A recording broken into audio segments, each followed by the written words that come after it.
সেপ্টেম্বরে মুক্তি পাচ্ছে শাকিব খানের দরদ সিনেমা এবং সাইকো মুভিতে পরিচালক রায়হান রাফির বাজেট কত এবং জানাচ্ছি শাকিব খান বিপিএল এ নাম যুক্ত করলেন। তো প্রথমে শুনে আসি শাকিব খানের দরদ সিনেমা নিয়ে। পরিচালক অনন্য মামুন জানিয়েছে 29শে আগস্ট থেকে ভারতে প্রমোশন কাজে নেমে পড়বেন। পরিচালক অনন্য মামুন জানিয়েছে প্রায় 23টি দেশে মুক্তি পাবে শাকিব খানের দরদ সিনেমাটি এবং বিভিন্ন দেশের বিভিন্ন ভাষা দিয়ে রিলিজ হবে এই ছবিটি। এবার শুনে আসি শাকিব খানের সাইকো সিনেমার বাজেট কত। পরিচালক রায়হান রাফি জানিয়েছে শাকিব খানের সাইকো সিনেমাতে 100 কোটি টাকার বেশি খরচ হতে পারে এবং এই সাইকো সিনেমাটি হতে যাচ্ছে বাংলাদেশের অন্যতম একটি সিনেমা যা বিশ্বকে কাঁপিয়ে দিতে পারে। শাকিব খানের সিনেমা মানে এখন হাউসফুল। এখন শুধু অপেক্ষার বলা 2025 সালে শাকিব খানের সাইকো মুভিটি কেমন হবে।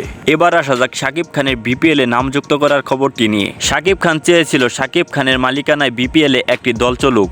এতে শাকিব খানের ব্যবসা যেমন উন্নতি হবে তেমনটি সিনেমা ও ক্রিকেটারের কম্বিনেশন আরো জমজমাট হবে। এর জন্য শাকিব খান বর্তমানে বেশ প্রশংসার মুখোমুখি হচ্ছেন। তো এই ছিল আজকের আপডেট। পরবর্তী আপডেট ভিডিও পেতে চ্যানেলটিকে সাবস্ক্রাইব করতে ভুলবেন না। ধন্যবাদ।